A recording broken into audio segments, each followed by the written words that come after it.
ایما عزیزانو نن موضوع دا قربانی پا بارکے قربانی پچا کی گی او پچا نکی گی او قربانی او سو مسائل قربانی مقصد سرے دا پا مدینہ مبارکہ کی دا ہجرت پا دویم کال قربانی اللہ رب العزت واجب کرا پا نبی علیہ السلام باندے دا طریقہ دا قربانی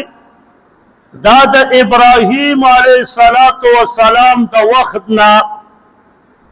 را روانوا خود پدی امت کے دا قربانی اہمیت نو کلچ نبی علیہ السلام مدینہ مبارک تراغے پدویم کال دا قربانی حکم اللہ راولے گا چھے زما حبیبہ پتا سو باندے میں قربانی واجب کرا قربانی بکے ہر کال دا قربانی مقصد سدے مقصد دادے قرب الہی اللہ تا نزدیکت قربانے مقصد دادے چپدی کی انسان اللہ تا نزدیکی گی اللہ تا نزدیکت حاصلی انسان لکہ سڑے چخپل مال ورکی دا زکاة پر صورت کے ام دا اللہ دا رضا دا پارا ام دا غرنگی قربانی چی سڑے کئی نو پدی کے مال مصرف کی گی نو اللہ رب العزت تا دا خپل بندہ عاجزی وراندی کئی چی یا رب کریم چستا حکم راشی اگر چی پا پیسوں مزرنی کی گی ہو یا اللہ ستا حکم دا تکمیل دا پارا دا عمل کو نو قرب الہی اللہ تا نزدیکت قربانی پچا کی گی دا قربانی نصاب سے شہرے 52 تولو چاندی عمرہ 4 پیسی یا 4 مالی پا دا قربانی واجب دا قربانی بکئی اس وقت کی تقریباً 4,18,000 پیسی چا سرائی پا دا قربانی واجب دا با قربانی کئی پا زکاة کی پا پیسو کال شرط ہے لیکن پا قربانی کی کال شرط نوے چی پدری ورزو کی دن تا پیسی رالی داختر پا اولا ورز یا پا دویما یا پا دویما دا پیسی تا ملو چی چادر کری چی ستا شوی نو بیا بم تا قربانی کے اس یو انسان دے دا غصہ پیسی نشتا دا دب کاروبار تا قتلے کی گی چی دا دب دکان کی دا 10 لاکھ پوری دا سامان دا دکان دا پورا کی گی کنا زکا دا خود دا ذاتی خپل لے نو کچری قیمت پورا کی گی دا باندے بیا زان تا قربانی واجب دا اسے زنانہ آو رہے کما زنانہ چی دا آگے دا سے سامان ہوئی لکا پا جہیز کی والا خپل پلار اوکی دا دیسرا ایسی دے او دائی پٹول کال کے نہیں استعمالی پا گوتائی کے پا ڈبی کے بندے دغه سے دا دی خپلی بشتری دی بالختول دی دا سے واشنگ مشین دے دا سے لور سا سامان خدای استعمالی نا کالونا تیر شی خوراک لینا ڈیکوریشن لوخی دی کال تیر شی خدا دغه لوخ استعمال نکی دا دا زنانه خپل مال دے چپلار والا کرے که د دې قیمت 4 لاکه پورې رسي په دې زنانه ځان ته قرباني کول واجب دي دا زنانه به ځان ته قرباني کوي اوس که دغه وسره نشته پیسې ورسره دي او دغه ریټ ته رسي نو بیا هم پې ځان ته قرباني په زنانه واجب ده دلته یو مسله ده یو زنانه د هغه څخه 2-3 تولې 4 تولې 15 تولې سونه ده نو په 4 او 15 تولو نه زکات شته او نه پې قرباني شته تر څو پورې چې د دې سره 9.5 تولې نه وي برابره 9.5 تولې چې د کمې زنانه سونه یا د دې نه زیات دی دې باندې بیا ځان ته قرباني واجب ده دا هغه مصارف چې په چا قرباني کېږي او په چا نه کېږي د قربانۍ دپاره به کوم رنګې سروې اخلي عائشه رضی الله تعالی عنها فرمایي وی نبی علیه الصلاة والسلام او فرمایل چې په 10 د ذوالحجه چې په کومه ورځ غټ اختر ورځي وی الله رب العزت ته هیڅ عمل دومره محبوب نه دی په عملونو کې لکه څومره چې په دغه ورځ الله ته وینه تویول محبوب دي الله ته خوښ عمل په دغه ورځ قرباني کول دي د غټ اختر په ورځ هیڅ عمل الله ته دومره محبوب نه دی خو لیکن دا یاد وساته اوس دغه قرباني دې وکړه اجر یې څه دی نبي علیه السلام فرمایي وی د وینو تویودلو سره د دې سړي ټول ګناهونه الله معاف کړي او دویم د قیامت په ورځ به دغه غوایې دغه څاروی دا به د ښکرو سره راشي د ده کم چې ښکر دي مونږ یې نه خورو لړه کوي دا به هم د میزان په تله کې تللی کېږي د دې غوایي چې په وجود څومره ویښته وي د دې ځناور دغه ویښته به هم د میزان په تله کې تللی کېږي دومره اجر دی او دغه څاروی چې ته ساتې نو دا به صرف ته د چا دپاره ساتې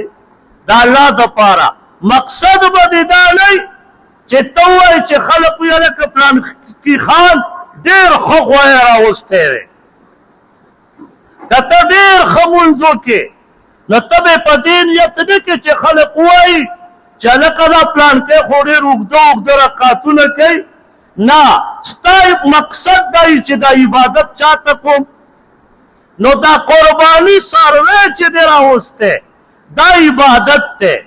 او دا عبادت په فخر باندې نه کې چې خلقو ته خپل غوای وړاندې کې بلکې دا عبادت دی او دا به د چا دپاره کې د الله دپاره دا نه چې په کوڅه کې دې ودرولی یو خو د کور کې ځای نشته مجبوري ده یو دې ودرولی د دې دپاره چې خلک پرې راځي او راته وایي هلکه حاجي صاحب نه اتي صاحب عجیبه غوایه دې راوستی دا اتي صاحب هم ډېر خوشحال شي په زړه کې چې والا چې غوایه مې راوستی دی یو خو صفت وکړه چې کور ته لاړ شي په کاغذ ولیکي پلانکي خان رانه تپوس وکړه نو چې اختر راځي 1000 کسانو ته تپوس کړی دا دې دپاره نه یې ودرولی چې ده په کور کې ځای نه وي دا دې دپاره ودرولی چې یرې خلک وایي چې والله ډېر ښه غوایه راوستی داسې به نه کې غوره دا یاد وساته عبادت باندې به فخر نه کې فخر به صرف دا کې چې یا الله ته د عبادت راکړې زه کې دله کوم سروی اخیستل ولالول دا عبادت دی دا به صرف د الله دپاره د مخلوق د دکلاوې دپاره به نه نن خو مونږ چې کم کار کوو د دې دپاره چې زما فالوور زیات شي خلک ما ته ښه سړی ووایي خلق زما دفاع وکړي خلق وایي حاجي صاحب ډېر ښه غوایه راوستی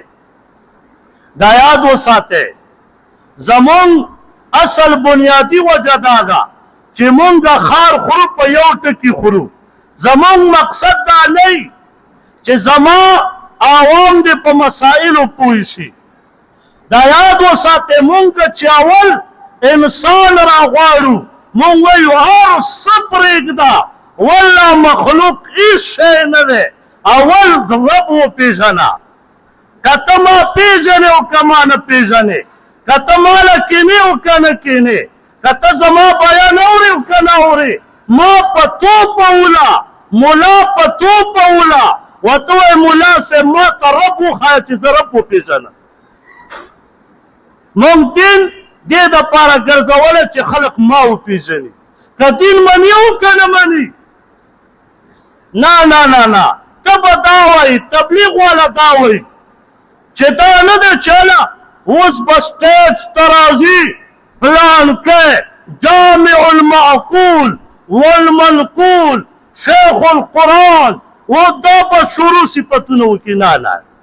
تبلیغ والا به لوی عالم وي چې راځي بس را به شي کیبن یو بیان به وکړي نه به څوک وپېژني چې دا و څوک او څوک نه و هغې ما و تا باندې رب پېژني ما و تا په خلقو باندې مخلوق پېژني دغه فرق دی زما او ستا نو موږ وایو چې رب وپېژنه مخلوق پلانکی خان صاحب راځي شیخ مولانا پلانکی بیان کوي خبره ختمه ته دومره نوم ولیکي دومره نوم پلاو کې چې پناره خېټې سړی نوم هم نشي پړاولی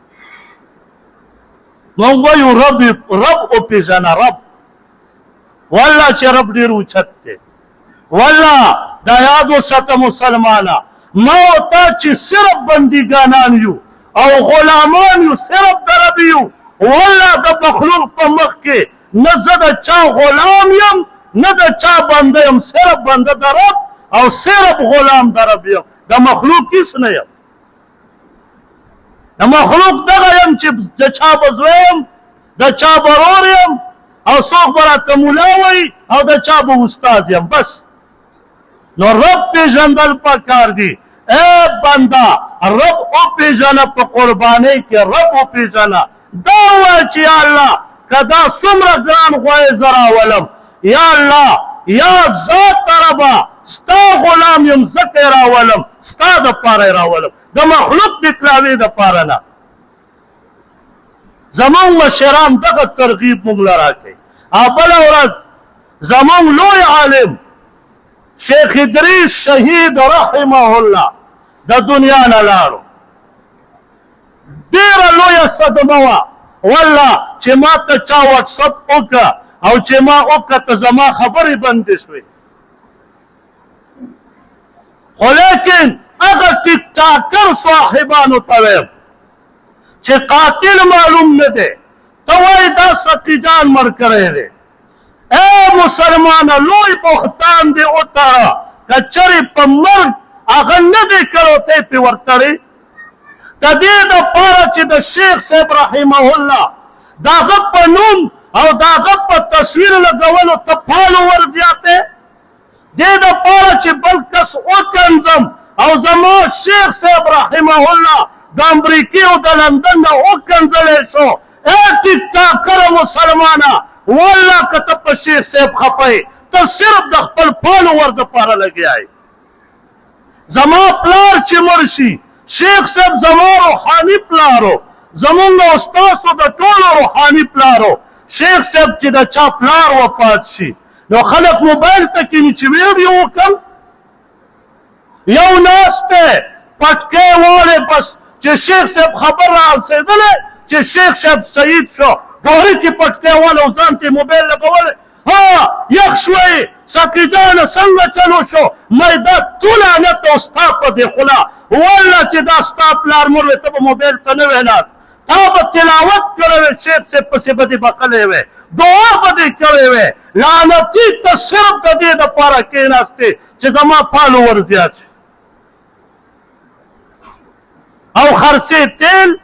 او خرڅې شیمپو او د شیخ صاحب په نوم باندې ته لګیا یې او زمونږ شیخ صاحب رحمه الله چې شهید شه په مړونو باندې خلقو د لندن او امریکې نه وکنځه ټیک ټاکر صاحب دا ستا د لاسه خو چا ته ووایو چا ته وجاړو والله چې وس مې وی چې لس څپېړې مې به دله هسې دا ورځې فی سبیل الله لګولې چې تا زما په شیخ صاحب باندې خپل ځان مشهور کو پولیس ووایي کنه چې قاتل معلومو ډي پي او صاحب ایسیچو صاحب زمون وزیر اعلی صاحب چې نه یې پرېږدم دا بې غیرته ټیک ټاکر صاحب راپسېدلی چې نه دا پلاساکي جان مړ کړی نو بیا به مونږ پولیس ته وایي چې تاسو کور کې کښېنئ دا ټیک ټاکر صاحبان به مونږ راوړاندې کړو چې دا یې را پیدا کړي مسلمانه کم خوا پروت یې مړه دا ذمہواری حکومت په ځان واخیسته وزیر اعلی صاحب واخیسته چې مونږ به دا را پیدا کوو دا قاتلان بس څه به ووایو نو بس الله مو دې معاف کړي چې ښه عالم زمونږ نه لاړ شي بیا رستو ارمان کوو زما پلار ما وله انټپري واخیسته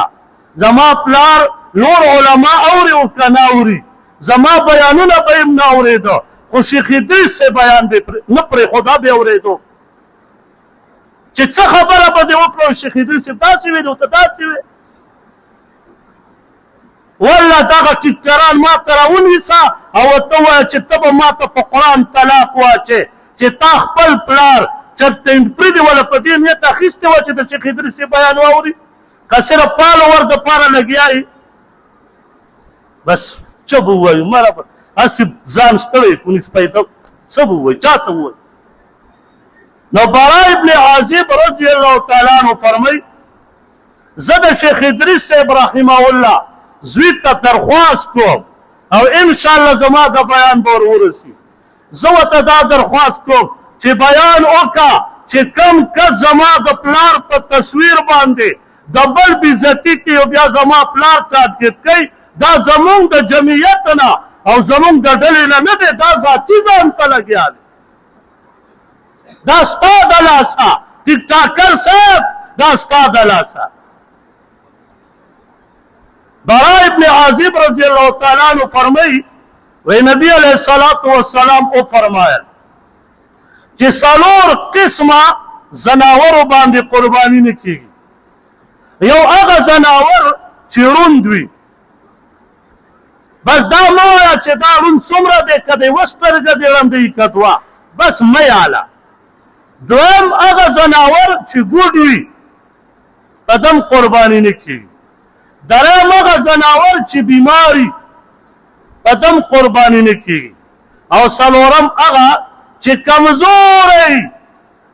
هډوکي پکې ښکاري او تا قربانۍ ته را روان کړی هسې ته پیمان ووایه چې په دغه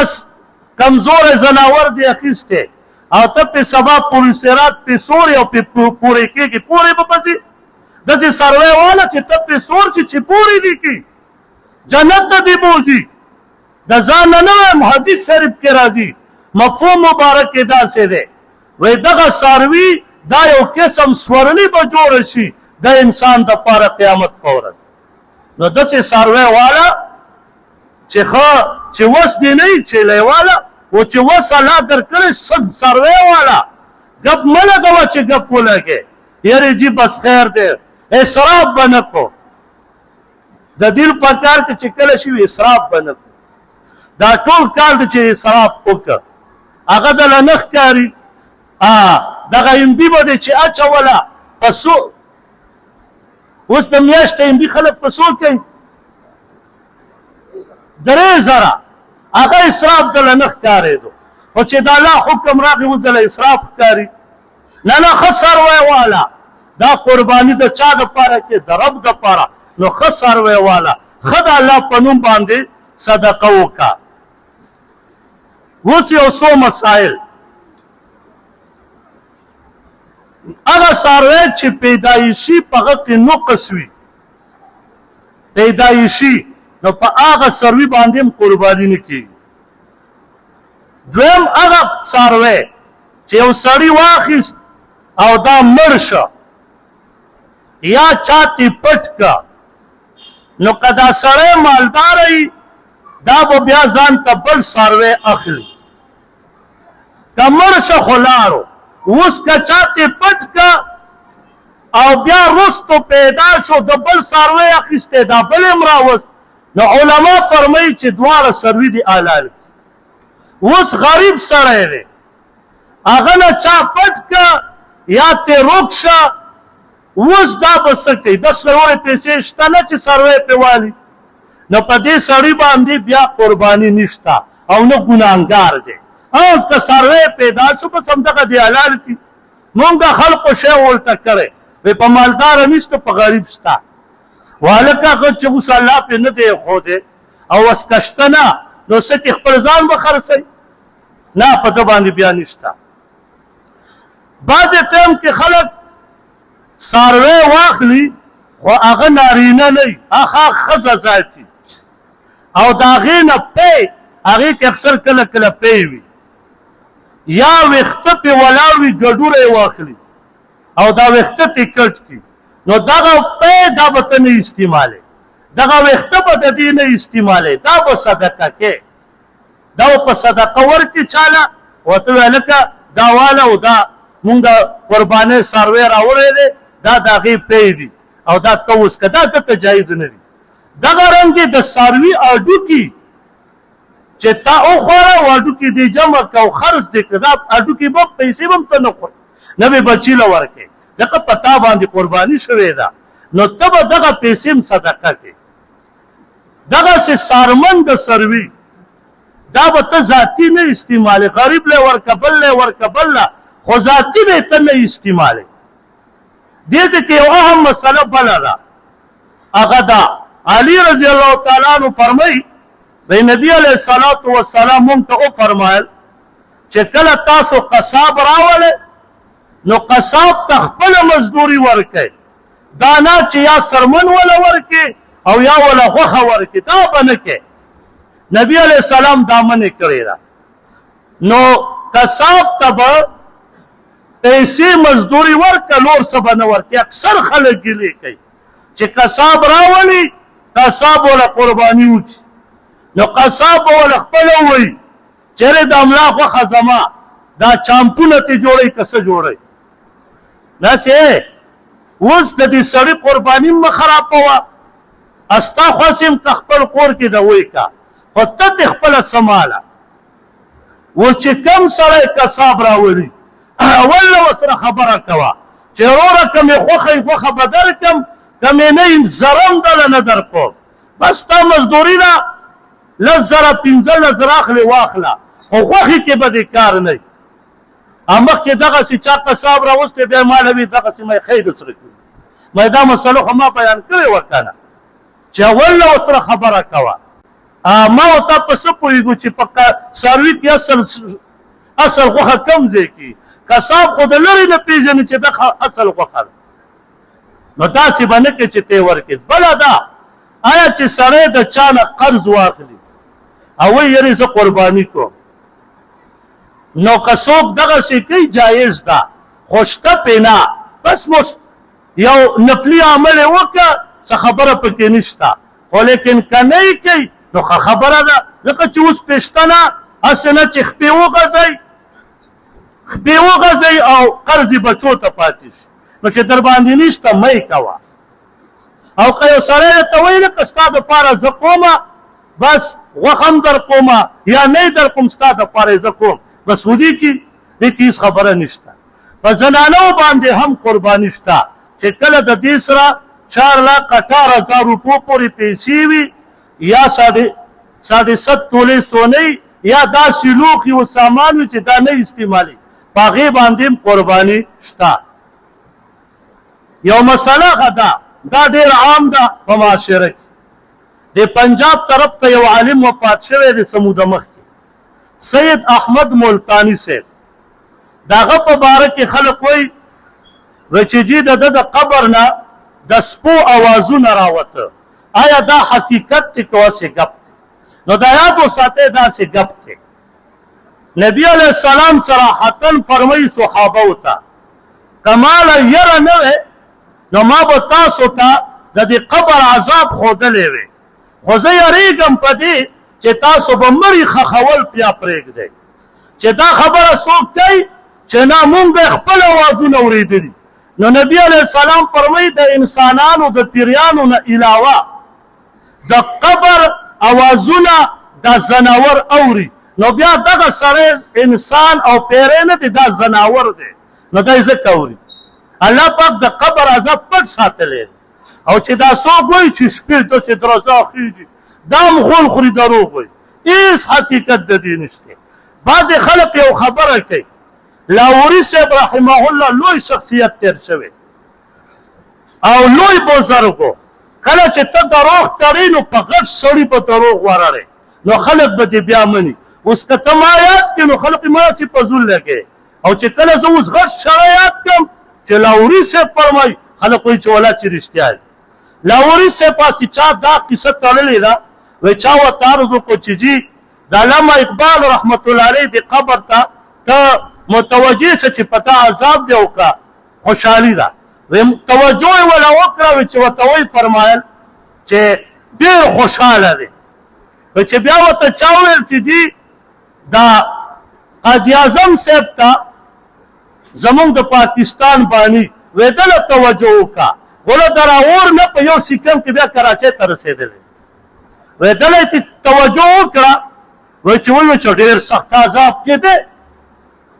نو ما ورته وویل ظالمه ستا دا خبره به زه په حدیث داسې دړې وړې کړم. نبي علیه السلام فرمایي وایي یریږم دا چې تاسو مړي ښخول پرېږدئ. نو نبي علیه السلام قبر عذاب الله رب العزت په دې خپلو بندګانانو پټ وساته. او د دې زمانې خلک وایي ما ته پته لګي.